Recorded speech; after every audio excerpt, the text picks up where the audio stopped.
Welcome to NewsBreak, the show covering everything happening around Charles County Public Schools. I'm Brynna Bode.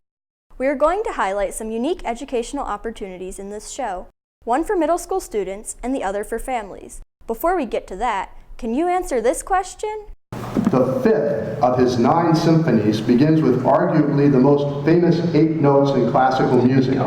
Named this German composer, reported to have said La Plata. Beethoven. That is correct. La Plata High School did numerous times on December 4th to take home the 2019 Its Academic Championship. La Plata beat Westlake and St. Charles High Schools in the championship round, which was held in St. Charles High School's auditorium. This is the team's 6th Its Academic Championship in the last 7 years. La Plata will represent Charles County Public Schools on WRC-TV's Its Academic, taking on St. Albans and Stonebridge High Schools. We caught up with the members of the team a few days after the competition about bringing home another banner to La Plata. The school that had given us the most trouble was Westlake. We had to go up against them in 2 separate rounds, and when we won in the final round against them, we were pretty happy. We worked really hard leading up to it, so finally proving our skills and showing that we knew what we were doing was really satisfying. I'm really excited to be able to support my school and compete against all the other schools. I want to give us a name. La Plata's match will take place in January, and you can watch it on WRC-TV on April 4th. Westlake, who finished 2nd, will compete in the fall on the show at a date to be determined. Do you like solving problems? Here is one. What do you do when you need to find a qualified instructor to teach pre-algebra to around 90 students and you don't want to overcrowd the classes? That problem was facing Milton M. Summers Middle School at the start of this school year. After doing some research, the school found a 21st century method to get 8th grade students the quality instruction for their math class. These students are being taught by a teacher from Proximity Learning, a company based in Austin, Texas. Like any other math class, students get lectures, work on problems, and ask for help if they don't understand a concept. The only difference is their instructor is physically in another part of the country using distance learning technology to teach these students. All lesson plans, homework assignments, quizzes, and tests are provided by Proximity Learning teachers who are highly certified. Students are also assisted by a teacher in class who collaborates with Proximity Learning instructors on the curriculum and pacing of the class. Summers administration needed a few weeks at the start of the school year to set up the pilot program and launched the pilot program at the end of September. Participating students are glad they did. I like it. I like that we have more than one attempt to do work, so that if we ever not understand it, we can do it again. If you ever have a question, once again, you can just shoot it in the chat box. It's less variety, and I usually working with myself. I'm working as with people. You can work out the problem through a computer. It's just fun. And then the other day we played Jeopardy, and that was fun. I mean, it was hard, but it was fun. Students are able to access online resources from Proximity Learning and get help using a chat room.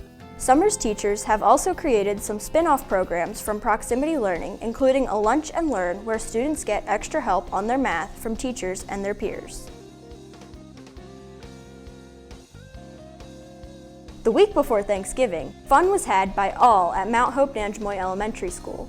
After grabbing a bite to eat, families were split off into 3 areas and couldn't leave until they put all the clues together.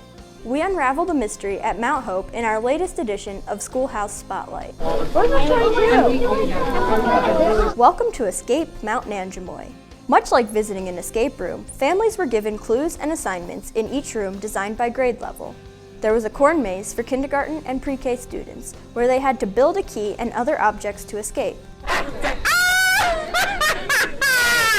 First, second, and third graders fought through spiders, ghosts, witches, and other things you might find in a haunted house. 4th and 5th grade students had to use the book Jumanji to get out of the gym. Escape Mount Nanjemoy was set up by the school's Dadvisory Council, whose goal is to provide positive male role models for students. Council members hope Escape Mount Nanjemoy gave students fun with their families while also boosting the school-to-home pipeline. They're using all the stuff that they learned in school to escape these rooms with their families, and it's just bringing the whole family together so the parents can get to see that this is what my children are learning at school. I hope that they can think a little bit, use their brains, have fun with their classmates, and also want to come back to another event because they had a good time. Funds for the escape room kits were provided by Charles County Public Schools Title I office. Like the last 3 stories we showed you, You can watch videos on each one by going to ccboe.com/CCPS-TV. Watch features on Escape Mount Nanjemoy, Proximity Learning, and other stories which you can find under the On Air tab. You can also re-watch this year's It's Academic under the Special Programs tab. Any video can be downloaded to your phone, tablet, or computer. So check out CCPS-TV's video website today. It's time for News to Know, the segment that gives you the dates, times, places, and events that you need to know. That's why we call it News to Know. All schools will be closed from December 23rd to January 1st. School offices will be closed on December 24th, 25th, and January 1st. Everyone returns back to school on January 2nd. All schools and offices will be closed on January 20th in observance of Dr. Martin Luther King Jr.'s birthday. A day later, schools will be closed for students. Need to take the SAT or ACT in 2020? Here are some future dates for both. The SAT will be held on March 14th. The ACT will be held on February 8th. Check with your school's counseling office on how to register for either test.